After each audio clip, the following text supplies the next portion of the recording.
So okay guys, so yun after nga nating i-ready yung tindahan at habang nagbabantay tayo, eto magsasayang na Daddy Jepo nyo at eto na nga magluluto tayo ng tapa at ng sausage. Wow, medyo nakakaluwag-luwag si Daddy Jepo nyo. So yan yung magiging breakfast namin nila Mami, tsaka ng kapatid ko at si Baby Gino ko.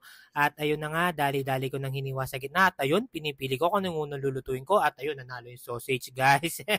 So yan nga yan, pinainit ko na yung non-sticky kawali natin. At nilagyan ko na nga ng mantika para hindi dumikit. Yan, pakuluin lang natin ng mabuti. At nakapagsalang na ako ng first batch. So, 4 pieces lang naman yan guys. Yan, yun, aroma smell. Grabe, ang bango. Yung kapatid ko talagang nagugutom na rin. At ayun, na-flex ko na naman yung butas na kilikili ng akin damit. So yan guys, kita nyo naman, Daddy Jepo nyo, always good vibes at sinabayan ko pa ng pagpupunas ng ating kalan.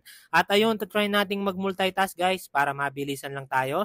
At ayun nga, sinalang ko ng legendary kawali at mag-a-add rin tayo ng itlog para full pack yung breakfast natin. Nako, pa salt bay ka pa. At ayun na nga, nilagay ko na yung unang itlog. Then after nyan, yan, ganyan-ganyan lang yan guys. Napakadali lang na malutuin yan. At ayun, nandun na tayo sa second batch ng sausage guys. So yun, ay nagko-comment pala guys, bakit daw lagi ako nagpi-prepare? Pag ba day off ni mami, hindi siya nagpi-prepare ng pagkain namin.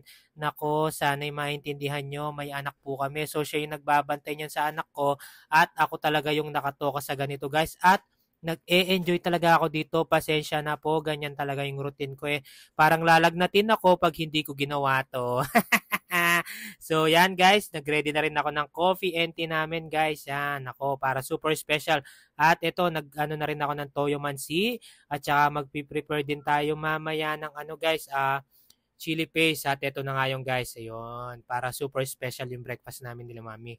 And after nga nung guys, ano pa bang gagawin natin?